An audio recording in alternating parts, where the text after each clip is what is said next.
All right, Senator, thanks so much for being here with us. This is the first field hearing that you have held as a senator. Talk a little bit about why with this issue in particular in this legislation. Well, this past year I became the ranking member of the Senate Committee of Commerce, Science, and Transportation. And the Commerce Committee has jurisdiction over about 40% of the U.S. economy. As the ranking member, I'm the senior Republican on the committee, and one of the prerogatives of a ranking member is the ability to hold field hearings. So this is not something that has been something that was available to me before. And I think it is important to, obviously we did this in Texas, in North Texas. One of our witnesses, Elliston Berry, lives in Aledo, lives not too far away from here. And so she was able to come and tell her story.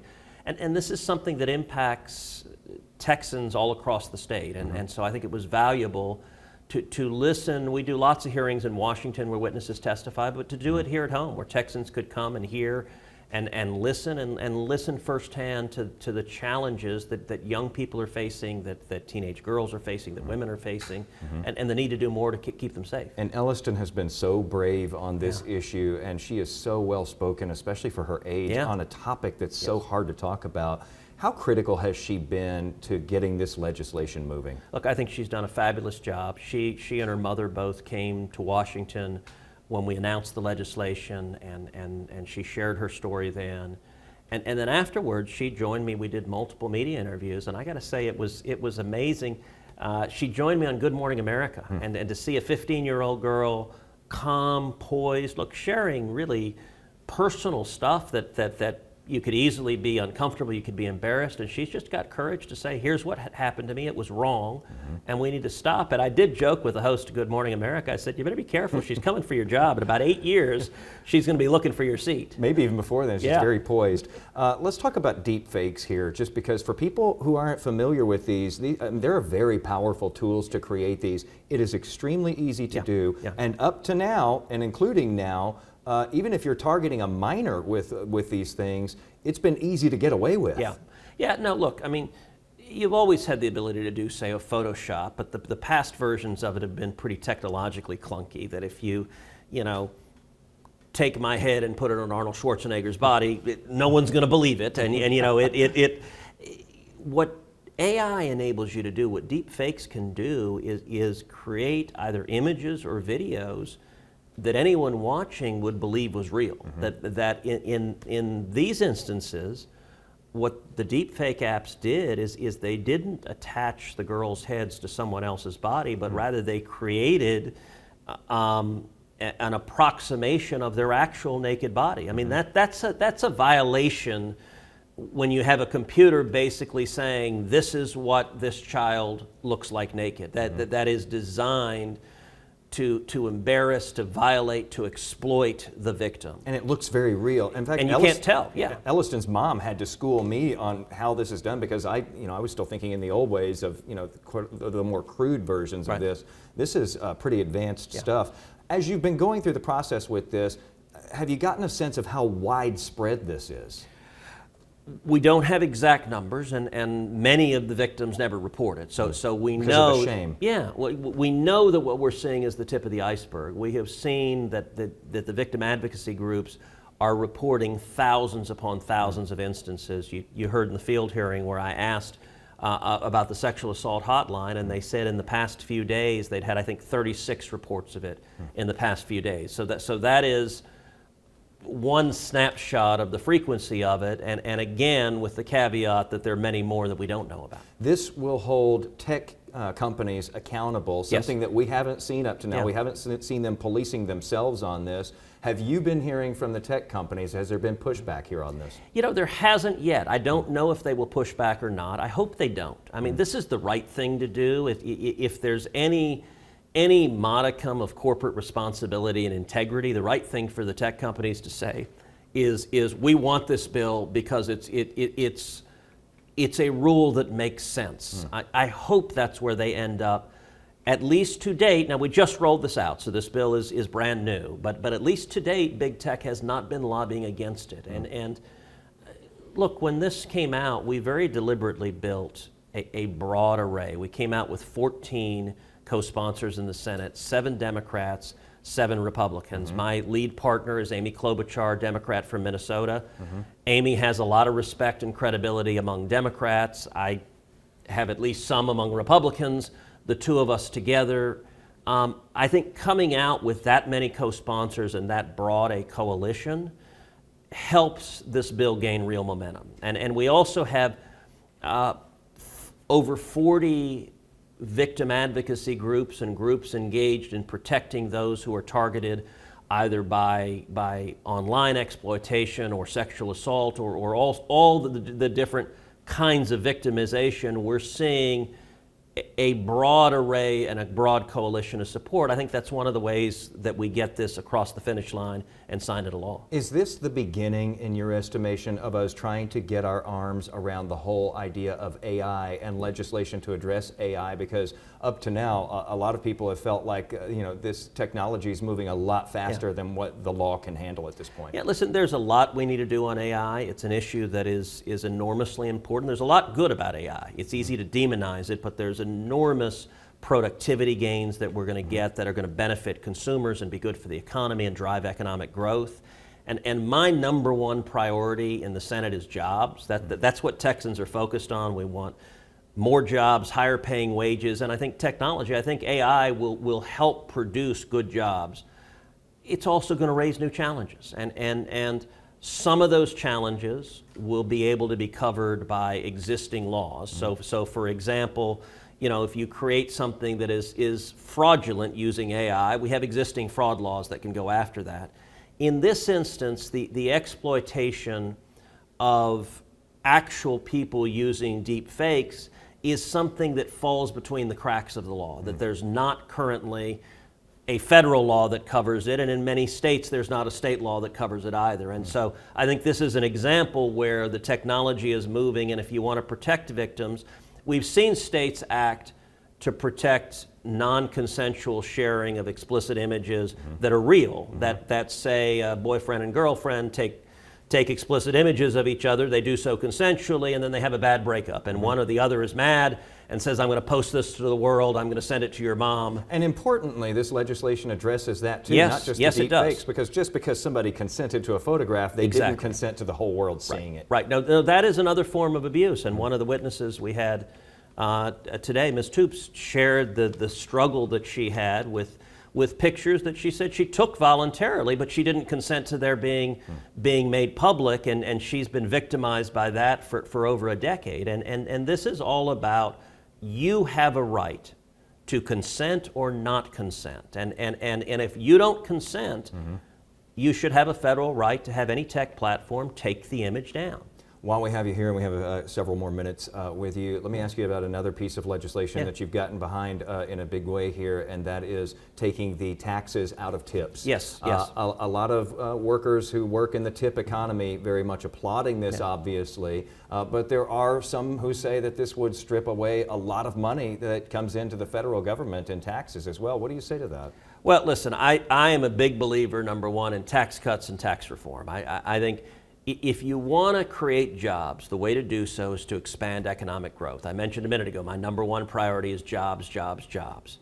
If you look historically, every time the federal government comes in and reduces taxes, simplifies the tax code, repeals job-killing regulations, you see lots of jobs created. When it comes to tips, listen, this is an idea that came from President Trump, and he announced his support for the idea at a big rally in Las Vegas, and I got to say, everyone there, they went crazy. They loved the idea. When I heard it, and I heard it when he said that, my immediate reaction is that's a fantastic idea.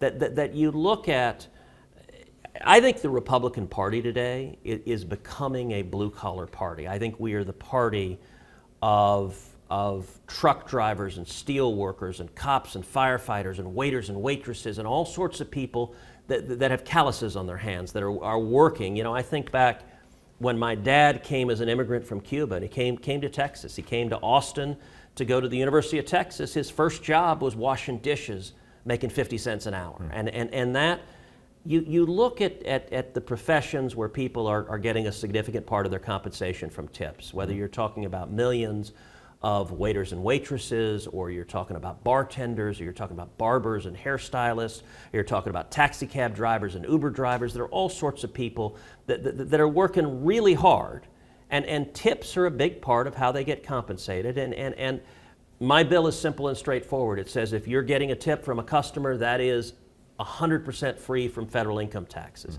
And at the end of the day, the average tip worker is getting about $6,000 in compensation from tips. So in terms of the overall impact of the federal budget, it is relatively minor.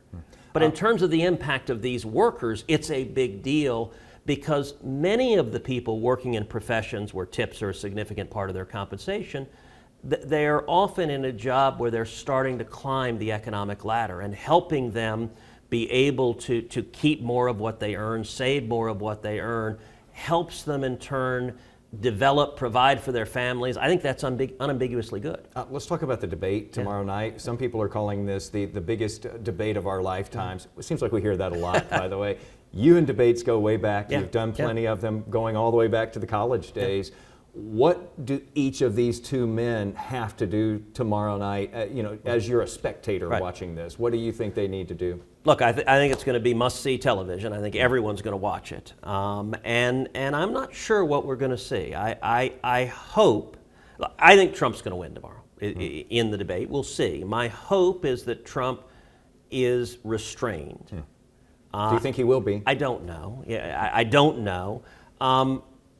What I would like to see is Trump simply lay out the facts, and lay out the facts that Joe Biden and the Democrats' record has gone disastrously. That whether it's inflation that's hurting working families, whether it's crime that is rising unacceptably, whether it is the chaos at the southern border, or whether it is the absolute disaster of foreign policy. Joe Biden inherited peace and prosperity. We now have two simultaneous wars. The classic question in any election is, are you better off today than you were 4 years ago? And I think just about any Texan looking at that, your life was better off when Donald Trump was president than it has been under Joe Biden. That the policy record from Washington is a mess, unless you happen to be a big tech billionaire or a Mexican drug lord. And by the way, if you're either of those, you should vote for Joe Biden, because his policies have been very good for them, but not for working families. What I hope Donald Trump does is prosecutes that case in a calm, matter-of-fact way. I don't know that it will happen. I suspect there are going to be some fireworks just given the personalities. I also think people are going to be watching Joe Biden to see his mental faculties and his ability to discuss these issues. So what does a win look like for him if he were to win, quote unquote, win this debate? Well, listen, he has one advantage, which is expectations are pretty low. I think many, if not most Americans. Is that a danger, though, for former President Trump? It is a danger, actually. Is that because, look, I think President Biden is suffering from a significant diminishment of his mental capacities. I think his age we see that on a daily basis.